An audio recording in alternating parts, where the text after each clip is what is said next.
ఎక్కడైతే నువ్వు రోడ్డు వేయలేదో అక్కడికి వెళ్ళాలా. నువ్వు అది చేయలేకపోతున్నావు. సో, నువ్వు అక్కడే నాయకుడిగా ఫెయిల్యూర్ అయినావు.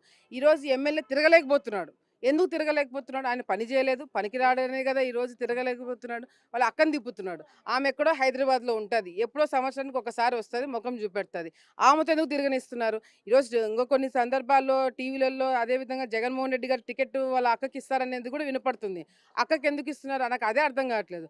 ఎవరైనా ఉద్యోగం చేసే వాళ్ళు ట్రాన్స్ఫర్‌లు అవ్వడం విన్నాం గానీ, ఎమ్మెల్యేల ట్రాన్స్‌ఫర్ అనేది ఎక్కడ గూడా వినలేదు. ఇక్కడే జూస్తున్నాము.